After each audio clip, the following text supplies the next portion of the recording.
좋아요와 구독 눌러주세요.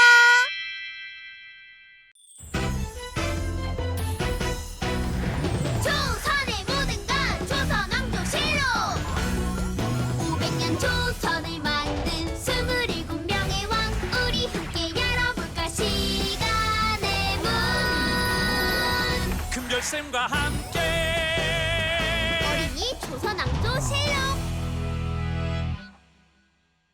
어린이 친구들, 벌써 조선 14대 왕 선조를 만나볼 차례입니다. 신난다. 명종시대엔 어머니 문정왕후와 외삼촌 윤원영이 조선을 좌지우지했다라고 했죠. 선조의 등극으로 외척정치도 끝이 나게 됩니다. 선조는 명종의 아들인가요? 아닙니다. 명종의 조카입니다. 명종의 하나뿐인 아들은 일찍 죽어서 명종의 뒤를 이을 아들이 없었거든요. 그래서 왕족 중에 후계자를 결정했죠. 왕의 아들이 아닌 사람이 왕이 된 건 조선 역사상 선조가 처음이었습니다. 선조실록 열어볼까요?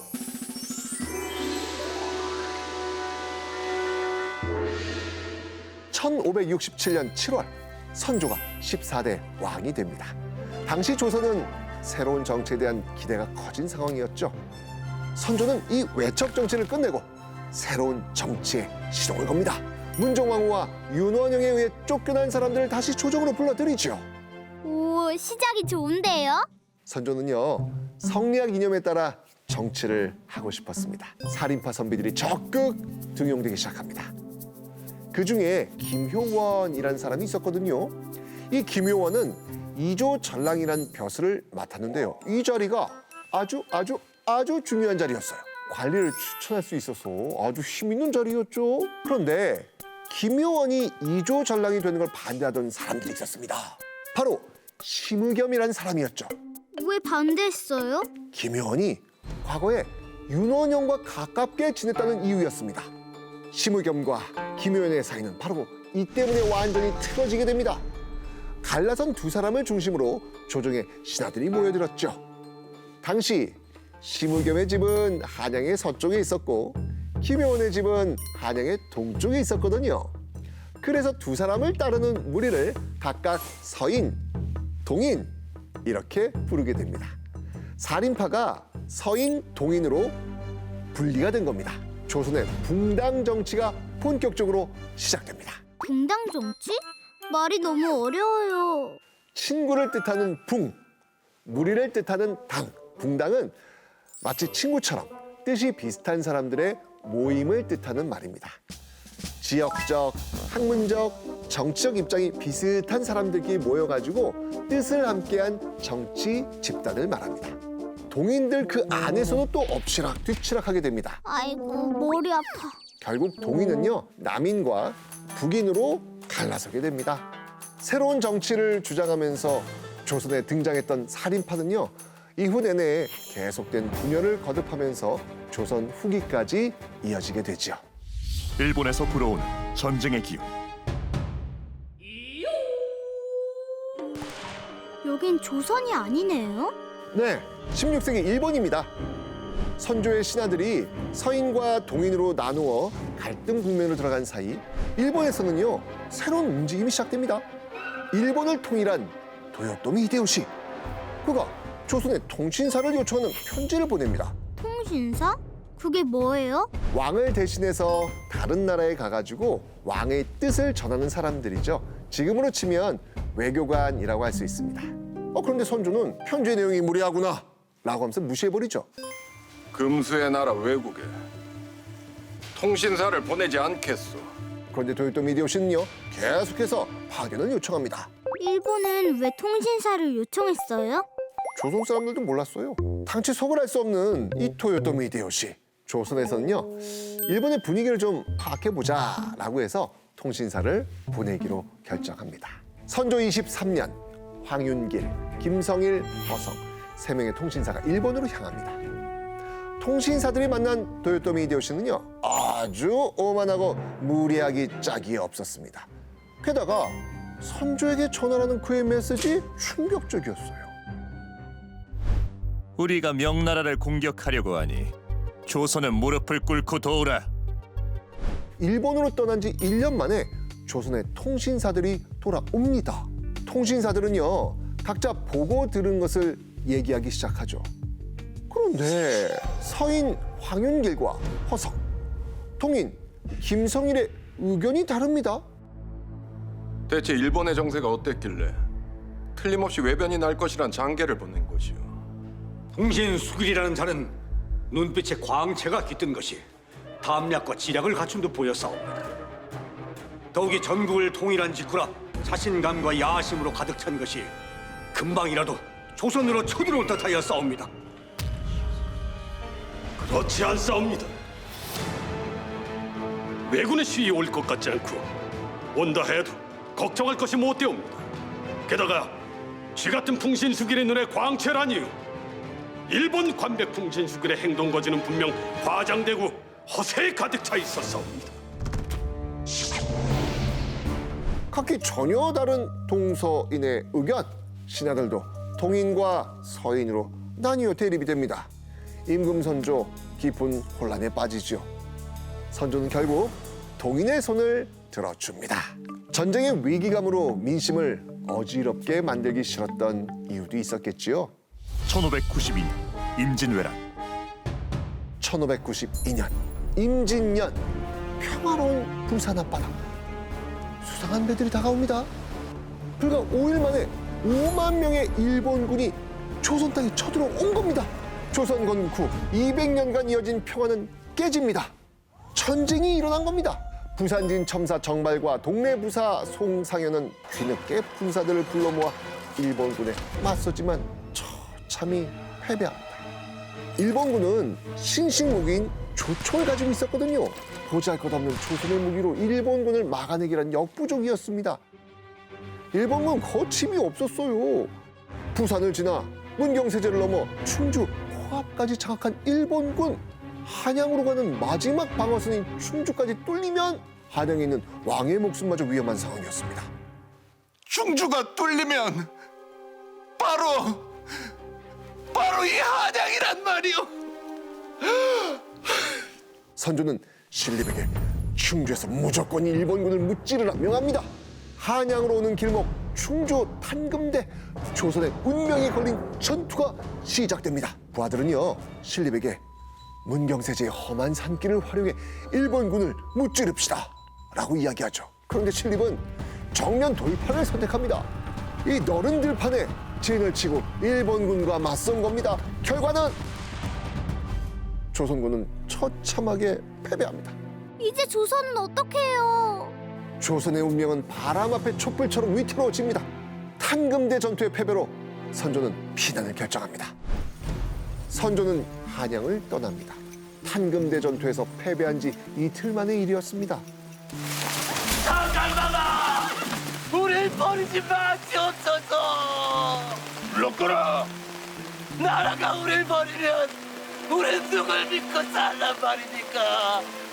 전하! 하지만 선조는 백성을 뒤로 한 채 임진강을 건너 개성으로 가버립니다. 왕까지 버린 조선의 수도 한양. 일본군은요, 큰 전투 한 번 없이 한양을 차지합니다. 전쟁이 시작된 지 불과 18일 만의 일이었습니다. 한 달도 안 돼서 한양을 뺏겨요? 그러니까 말이에요. 우리 조선 이대로 괜찮을까요? 선생님이 그걸 알려주셔야죠. 그건 다음 시간에. 선생님. 다음 시간엔 임진왜란에 영웅들이 등장합니다. 미션, 위기에 빠진 조선을 구하라. 자, 과연 이 미션은 성공할까요? 선조실록 받지 말고 다음 시간에 다시 만나요. 위기의 조선 임진왜란, 선조는 한양 버리고 도망. 조선 땅은 피바다 쑥대만, 바람 위에 촛불 조선. 길을 잃은 왕 선조.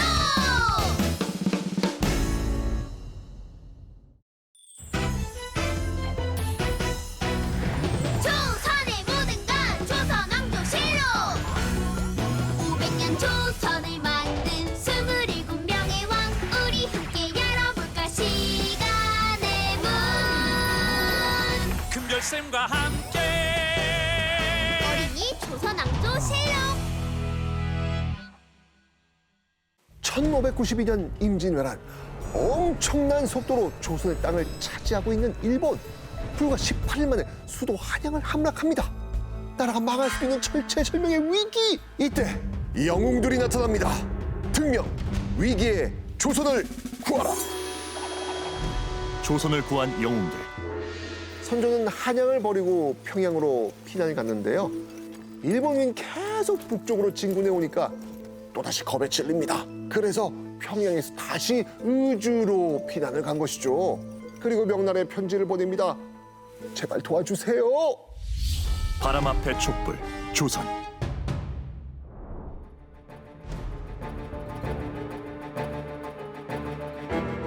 일본군은요, 백성들을 무자비하게 죽였습니다.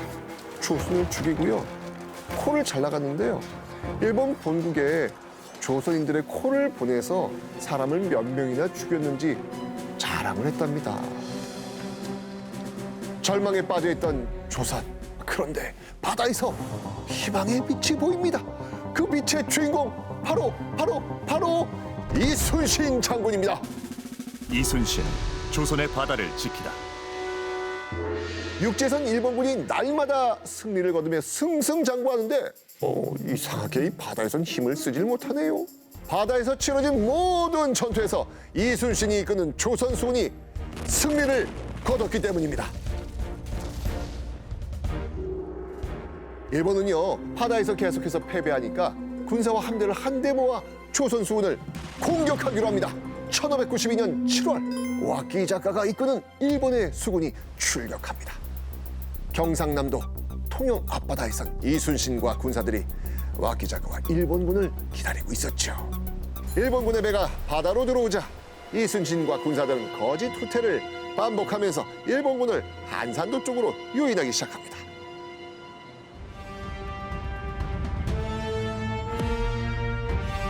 이순신 장군의 하객진 전술입니다. 하계 날개역으로 전투 대형을 짜고 일본군의 배가 날개 안으로 들어오면 날개를 오므리면서 총포를 빠바바바방 쏘는 거죠. 조선의 함대와 군사의 수가 일본군에 비해 많이 부족했거든요. 적은 군사들로 최대의 효과를 거두기 위한 이순신 장군의 전술이었습니다. 하객진 전술로 적군의 혼을 쏙 빼놓고 나면 뾰족뾰족 활 송곳으로 무장한 거북선이 적진을 향해 돌진합니다. 거북선이 사방에서 이 총포를 쏘아대면 일본군은 힘없이 무너집니다. 한산대첩이라 불리는 이날의 전투. 한산도에서 거둔 승리 덕분에 빠르게 육지를 장악하던 일본군의 기세도 꺾입니다. 바다를 통해 일본 본국으로부터 식량 등의 물자를 전달받아야 되는데 이순신이 바다를 다 막아버린 거예요. 보급로가 끊긴 일본군들은 더 이상 나가질 못합니다. 우리 땅을 지키자. 의병. 일본군을 당황하게 한 존재, 이순신 장군만이 아니었습니다. 바로 의병도 있었습니다. 자신의 고향을 지키기 위해 자발적으로 일어난 백성들, 그들을 우리는 의병이라고 부릅니다. 전직 관료와 유생, 일반 백성, 노비, 승려까지 군사 훈련을 받은 적 없는 이들이 나라 힘을 보태겠다고 모인 겁니다. 수많은 의병들 중에서도 가장 먼저 일어났다고 알려진 의병이 있었으니 바로 홍위 장군 곽재우였습니다. 의령 사람 곽재우다. 붉은 옷을 입고 일본군을 무찌른 곽재우. 그의 붉은 옷 때문에 홍위 장군이라고 불린 겁니다. 이순신의 승리로 바닷길이 막혀버린 일본군. 식량이 원활하게 보급되지 않으니 일본군은 다급해지겠지요. 일본군은 한반도의 대표적인 곡창지대 전라도로 향합니다. 하지만 그들을 막아서는 홍위 장군 곽재우. 일본군이 전라도에 가기 위해 좋은 길을 미리 표시뒀는데 이 팻말을 질퍽한 늪지대로 옮겨 놓은 겁니다.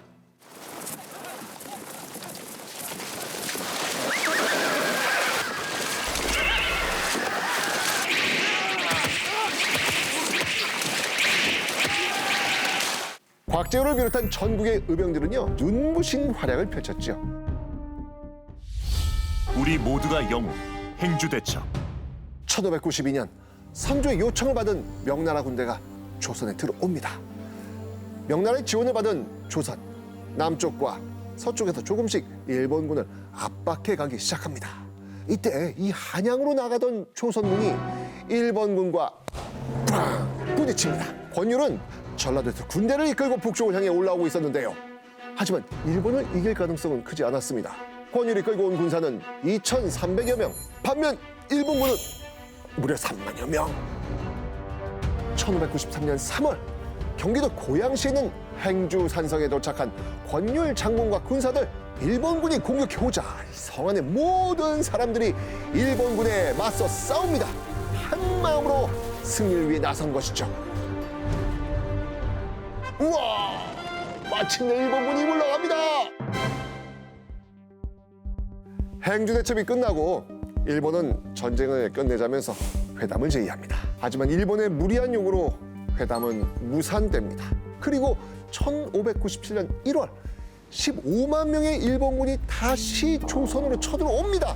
이걸 정유재란이라고 부르죠. 바다엔 이순신 장군이 있잖아요. 이때 이순신은 모함을 받아 감옥에 있었거든요. 전쟁에 나설 수가 없는 상황이었어요. 1597년 8월 경상도 바닷가 7천량, 이순신이 빠진 조선 수군이 일본군과 전투를 벌였는데 일본군에게 크게 패합니다. 이 전투로 조선 수군은요 파괴돼 버렸어요. 선조는 결국 다시 이순신에게 조선 수군을 맡길 수밖에 없었겠죠. 전라남도 진도와 해남 사이에 있는 좁은 바다 명량, 이순신에게 남은 배는 불과 13척, 일본 수군의 배는 무려 133척. 당연히 패배할 것 같았던 이 전투에서 이순신은 기적 같은 승리를 거둡니다. 이 전투가 바로 명량대첩입니다. 명량대첩의 승리로 조선의 바다는 다시 조선 수군이 차지하게 되었죠. 1598년 일본에서 기쁜 소식이 들려옵니다. 조선 침략을 주도했던 도요토미 히데요시의 갑작스러운 죽음.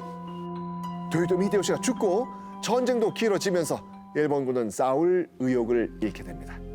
결국 일본은 조선에서 철수하게 됩니다. 하지만 이순신은 조선에서 나쁜 짓을 일삼은 일본군을 호락호락 보내줄 생각이 전혀 없었습니다. 지난 7년간의 전쟁으로 조선이 얼마나 고통받았습니까? 다시는 조선을 넘볼 생각도 못하도록 일본군을 혼쭐 내주리라 결심한 이순신. 그는 일본군의 퇴로를 막기 위해 또다시 바다로 나섭니다. 경상남도 노량 앞바다 500척의 일본 배가 몰려옵니다. 우리의 이순신 장군 맹렬한 기세로 일본군을 무찌르죠. 그때 이순신이 적의 총탄을 맞고 쓰러집니다.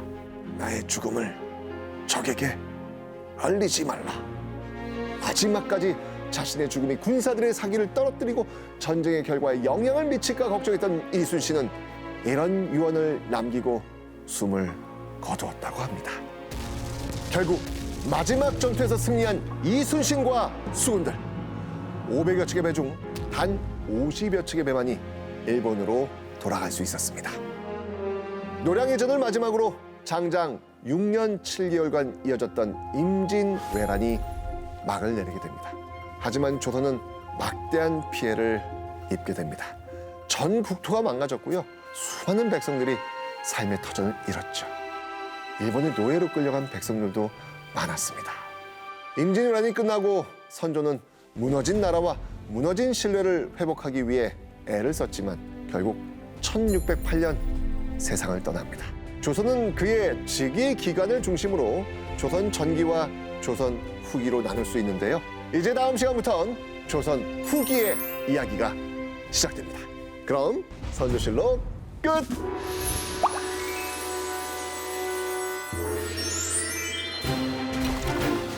조선을 구하자 일어나 백성들 의병 임진왜란 일본군을 무찌른 영웅들 이순신이 바다를 지켰대.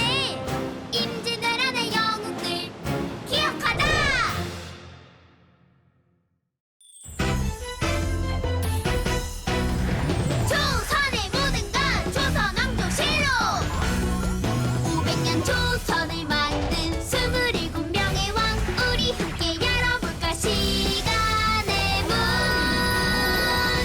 특별쌤과 함께 어린이 조선왕조실록. 자, 오늘 만나볼 왕은요, 조선의 15대 왕 광해군입니다. 광해군? 왕 이름이 좀 이상한 것 같은데요? 쫓겨난 왕이었거든요. 왕으로 인정받지 못하기 때문에 왕자 시절 이름인 광해군으로 불리고 있는 겁니다. 아하! 연산군도 쫓겨난 왕이었잖아요. 광해군 일기 열어보지요.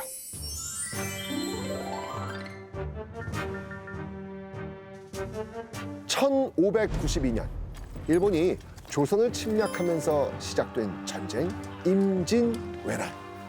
임진왜란 당시 일본으로부터 조선을 지킨 수많은 영웅들이 있습니다. 그중 하나가 바로 광해군입니다.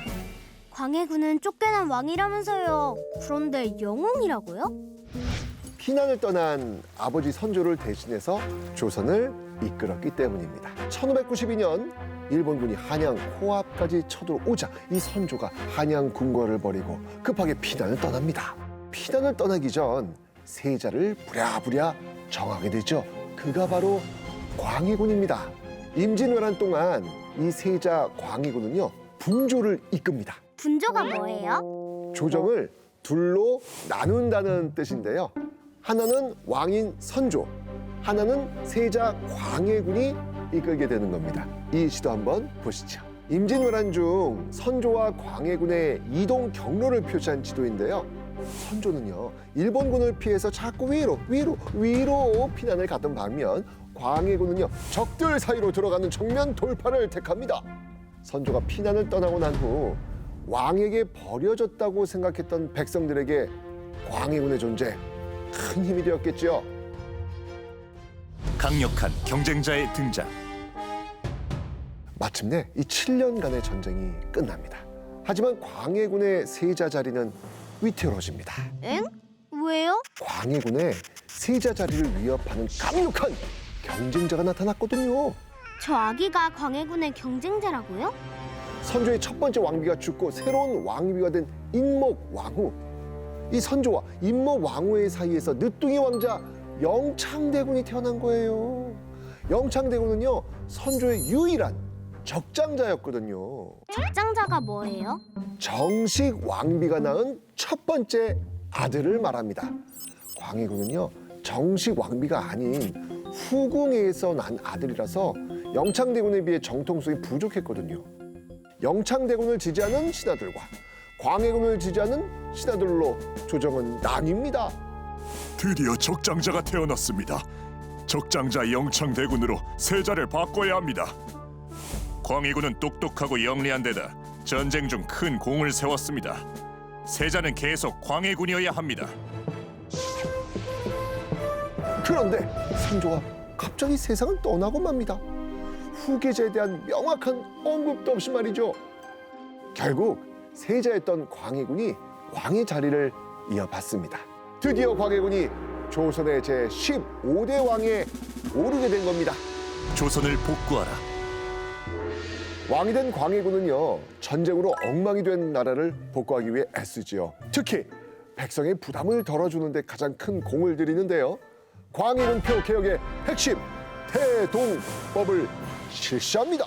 대동법이 뭐예요? 조선시대에는요, 공납이라는 세금이 있었거든요. 각 지방의 특산물을 세금처럼 나라에 바치는 거였어요. 예를 들어서 제주도에서는 귤이 유명하니까 귤을 바치는 식이죠. 그런데요, 이 공납에는요, 크게 두 가지 문제가 있었어요. 첫 번째 문제점, 이게 마을 단위로 내다 보니까 재산이 얼마나 되든 가족이 몇 명이든 관계없이 모두 똑같은 세금을 집집마다 내야 했던 것이죠. 두 번째 문제점, 너희 마을은 조개를 세금으로 내거라. 과거에는 이 마을에 조개가 많이 났는데 지금은 조개가 잘 안 잡힐 수도 있잖아요. 그래도 조개를 바쳐야 했던 겁니다. 그래서 이 조개를 대신 구해주고 그 대가를 받는 중간 업자들이 생겨납니다. 그런데요, 그 업자들은요, 무리하게 대가를 요구하는 거죠. 백성의 부담은 눈덩이처럼 불어나게 됩니다. 이러한 공납의 문제를 해결하기 위해 나타난 새로운 제도, 그게 바로 대동법입니다. 가지고 있는 땅의 크기에 따라서 쌀이나 옷감을 납부하게 하는 방법이었죠. 특산물 대신 구하기 쉬운 쌀과 옷감으로 통일한 겁니다. 가지고 있는 자신의 땅만큼 세금을 거둔다는 건 엄청 파격적인 일이었습니다. 땅을 많이 가진 양반들 대동법 반대합니다.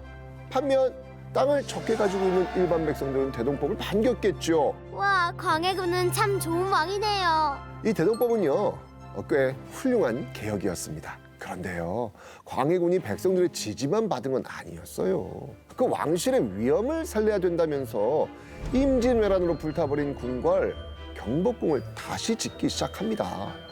공사에 동원된 백성들의 원성 엄청 커졌거든요. 농사일도 바쁜데 계속 공사일 해야 되니까요. 아이고 힘들다.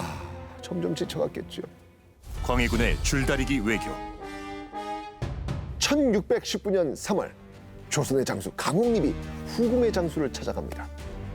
후금에 항복하겠소. 후금? 나라 이름이에요? 북방 민족이었던 여진족이 막 힘을 키워가지고 후금이란 나라를 세웠거든요. 후금은요 빠르게 이 명나라의 땅을 차지하기 시작합니다. 위협을 느낀 명나라. 후금을 쳐야겠으니 조선에 군사를 보내시오. 그리고 한편에선 후금이 또 자신들과 외교 관계를 맺자고 조선한테 요구를 합니다. 이제 우리 후금과 잘 지내봅시다. 허허, 명이냐 후금이냐 광해군의 고민이 시작됩니다. 저라면 새로운 강자 후금을 선택할래요. 그게 이렇게 쉬운 문제가 아니에요. 임진왜란 때 우리를 도와준 나라 어딥니까? 명나라 아닙니까? 임진왜란 때 구원해준 망극한 은혜가 있어 차라리 나라가 망할지언정 보내지 않을 수는 없사옵나이다. 결국 명나라에 만여 명의 지원군을 보냅니다. 그리고요 지원군을 이끄는 강홍립 장군을 불러서 은밀하게 얘기하죠. 명나라 장수의 말을 그대로 따르지 말고 우리 조선군이 피해를 받지 않는 방법을 고민하라. 겉으로는 명나라를 좀 돕는 척했지만 뒤에선 적당한 때 후금의 항복 의사를 밝혀도 좋다면 넌지시 알린 겁니다. 하지만 명나라를 따르던 조선의 대신들 영 못마땅했습니다. 동생을 죽이고 어머니를 내쫓다. 1613년 서자 7명이 강도질을 하면서 백성들을 괴롭힌 사건이 발생하거든요. 이때 붙잡힌 서자들의 입에서 나온 말 한마디. 왕을 내쫓고 영창대군을 왕으로 만들려고 했습니다. 광해군은 이 사건을 빌미삼아 영창대군을 죽이고 맙니다. 8세의 어린 동생을 말이죠. 여기서 끝이 아니었어요. 영창대군의 어머니이자 자신의 새 어머니인 인목대비를 패하고 가둬버렸습니다. 아무리 나이 어린 새어머니라 해도 어머니는 어머니잖아요. 유교국가에서 어머니를 내쫓는 자식, 이거 뭡니까? 용서할 수 없다. 광해군의 최후 인조 반정. 1623년 능양군의 주도하에 광해군을 몰아내기 위한 작전이 시작됩니다. 이들이 광해군을 왕의 자리에서 쫓아내는 이유는 크게 두 가지였습니다. 첫째, 광해군이 동생을 죽이고 어머니를 패했다. 둘째, 광해군이 명나라를 배신했다. 결국 광해군은요, 왕이 된 지 15년 만에 왕의 자리에서 쫓겨납니다. 왕을 쫓아내고 새로운 왕을 세우는 반정. 이날의 사건을 우리는 인조 반정이라 부릅니다.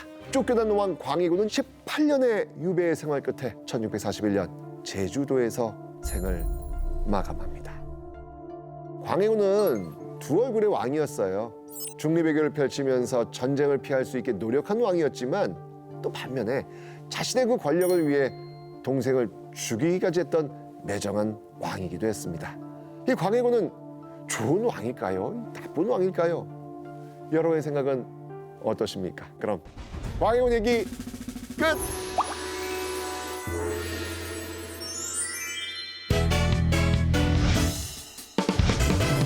임진왜란 선조 대신에 조선 이끈 세자 광해 왕이 되어 전쟁 피해 복구 부족한 정통성 회복할 때 환정으로 쫓겨난 왕 광해군.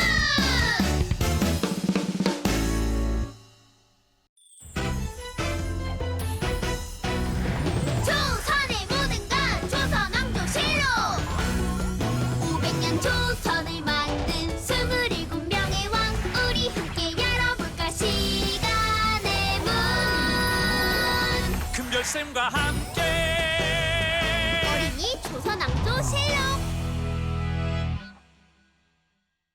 광해군을 쫓아내고 능양군이 왕위 자리에 오르니 조선의 제16대 왕 인조입니다. 왕을 쫓아냈다고요?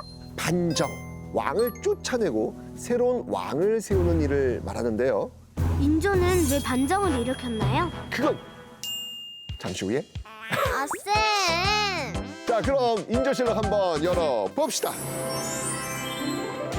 굴욕의 왕 인조. 1623년 3월 어느 야심한 밤, 궁궐 앞으로 사람들이 모여들기 시작합니다. 그들은 바로 왕 광해군을 몰아내기 위해 나선 사람들. 이 무리를 이끈 사람은 능양군.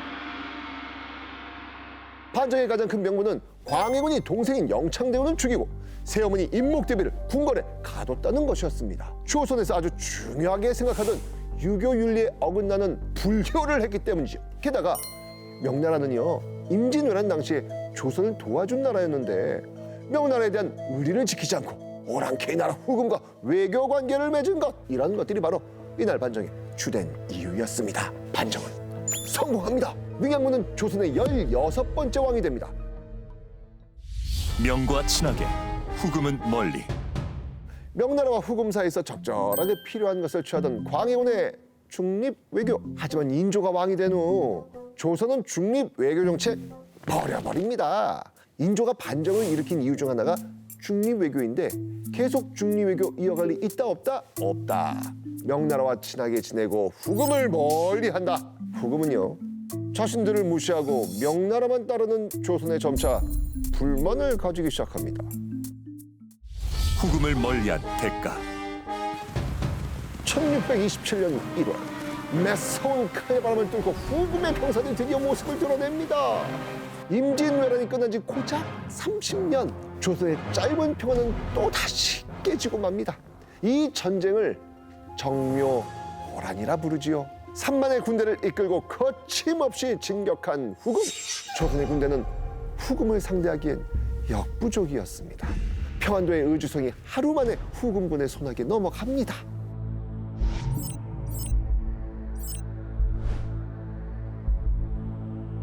그럼 인조는요? 강화도로 피난을 떠납니다. 왕은요, 피난을 떠났지만 조선 백성 아주 강했습니다. 전국에선 의병들이 일어납니다. 조선의 예상치 못한 반격에 후금 살짝 주춤하지요. 게다가 후금은요, 명나라와도 전쟁을 해야 됐기 때문에 이 조선과의 전쟁을 지속해서 할 수는 없었습니다. 결국 후금은 조선의 화의를 제의합니다. 조선과 후금은 형제의 나라가 된다. 후금은 형, 조선은 동생. 엥? 말도 안 돼. 너무나도 굴욕적인 조건. 하지만 힘이 약한 조선의 입장에선 별 도리가 없었겠죠. 속마음은 좀 달랐습니다. 조선은요, 후금을 결코 형으로 인정하지 않았던 것이죠. 후금을 미개한 오랑캐의 나라라고 여전히 생각했던 것입니다. 조선이 인정하든 하지 않든 후금은 점점 힘을 키워나갑니다. 청으로 나라 이름 바꾸고요, 중국 대륙의 주인이 되려 하지요. 청나라가 12만 대군을 이끌고 다시 조선으로 쳐들어옵니다. 정묘호란이 일어난 지 10년 만의 일이었죠. 청나라 군대는요, 엄청난 속도로 남쪽을 향해 진군합니다. 청나라 군대가 압록강을 건넌 지 5일째 되던 날, 결국 한양이 함락되고 맙니다. 위기의 조선, 인조는요, 정묘호란 때처럼 강화도로 피난 갈 계획을 세웁니다. 부랴부랴 강화도를 향해 나서지요. 꽁꽁 얼어붙은 눈길. 인조는 말에서 내려 걷기 시작했지만 결국 강화도에 갈 수 없음을 깨닫게 됩니다. 청나라가 강화도로 향하는 모든 길목을 막아버렸기 때문입니다. 인조는 세자와 신하들을 이끌고 남한산성으로 들어갑니다. 바로 남한산성을 포위한 청나라 군대. 결국 인조는 남한산성에 고립되고 말지요. 인조 무릎을 꿇다. 남한산성 안에선 신하들이 나뉘어서 논쟁합니다. 청나라와 끝까지 싸워야 한다는 척화파, 살기 위해선 청나라의 항복을 해야 한다는 주화파. 남한산성에 고립된 지 47일. 성 안에 있는 직량도 모두 바닥이 나고 더 이상 버틸 힘이 없었던 조선. 결국 인조는 청나라에 항복을 선언합니다. 청나라 황제 태종은 조선의 왕이 성을 나와 직접 항복할 것을 요구합니다. 눈보라가 매섭게 몰아치던 그날, 인조는 남한산성을 나와 삼전도에 도착합니다. 인조는 청태종이 앉아있는 높은 단 아래 천천히 무릎을 꿇습니다. 3번의 절을 하고 9번 머리를 조아렸죠. 그렇게 조선은 청나라의 신하 나라가 됩니다. 너무 슬픈 역사예요. 이날의 사건을 삼전도의 굴욕이라 부르는데요. 하지만 조선의 고통은 왕의 굴욕만으로 끝나지 않습니다. 조선의 백성들은 더 큰 고통을 받아야 했습니다. 전쟁 이후 무려 50만 명이 넘는 조선인들이 청나라의 노예로 끌려갔다고 합니다. 청나라에서 이 조선의 노예는요, 소나 말 같은 동물로 취급받으면서 정말 비참하게 살아갔죠. 그리고 이 50여만의 조선 백성들 사이에 인조의 두 아들 소현세자와 복림대군도 있었습니다. 인조의 아들 소현세자와 복림대군을 청나라의 볼모로 데리고 간 거예요. 볼모가 뭐예요? 중요한 사람을 강제로 데리고 가는 걸 볼모라고 해요. 내 말 안 들으면 이 왕자들 해친다. 조선에 겁을 주기 위함이었죠. 왕자가 볼모가 된 건요, 조선 역사상 처음 있는 일이었습니다. 소현세자 청나라에 끌려가다 60여일의 여정 끝에 청나라의 수도 심양에 도착한 소현세자 일행. 소현세자와 그의 부인 세자민 강씨는요, 심양 땅에 농사를 짓고 장사를 해서 직접 살림을 꾸려나가야 했습니다. 청나라의 노예로 잡혀온 조선 사람들을 데리고 와서 같이 일하기도 했지요. 심양에서 지내면서 청에 들어온 서구의 문물과 과학기술을 경험합니다. 그리고 조선이 청에 비해 많이 뒤처져 있음을 피부로 느낀 거죠. 청에게 배울 건 배워야 돼. 그래야 조선이 더 강한 나라 될 수 있어. 이런 생각을 한 겁니다. 소현세자와 세자민 강씨는요, 조선을 위해 다양한 활동을 하는데요. 청의 고위 관료들과 그 인맥을 쌓아가면서 외교관으로서의 역할도 아주 톡톡히 해냅니다. 진짜 대단한 부부예요. 그렇게 8년이라는 시간이 흐르고 인조 23년, 소현세자와 세자빈 강씨가 드디어 조선으로 돌아옵니다. 하지만 조선으로 돌아온 지 2개월 만에 소현세자가 갑작스러운 죽음을 맞이해요. 네? 갑자기요? 누가 봐도 조금 의문스러운 죽음이었거든요. 시신을 본 사람들은요, 이거 독살 아니야? 라고 수군거렸대요. 이런 갑작스러운 세자의 죽음에 태어났던 단 한 명의 사람이 있었는데요. 그건 바로 아버지 인조였습니다. 인조는요, 원래 1년으로 치러야 할 상을 7일상으로 줄여버립니다. 그럼 아버지가 아들을 죽인 거예요? 그건 또 확실치 않아요. 다만 인조가 내내 소현세자를 못마땅하게 여겼다, 이건 맞습니다. 청나라의 뛰어난 실력과 문물을 받아들이자는 아들의 말, 이건 아버지에 대한 도전처럼 느껴질 수 있었겠지요. 소현세자는 아무리 적이라고 해도 조선 백성의 삶에 도움이 되는 것이라면 무엇이든 배워야 한다면서 진리를 추구했거든요.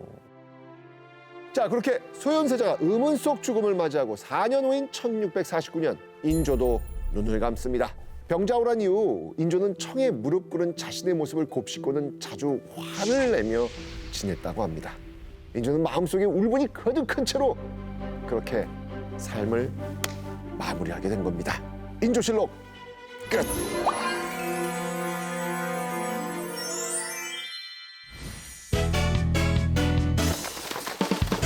정묘호란 병자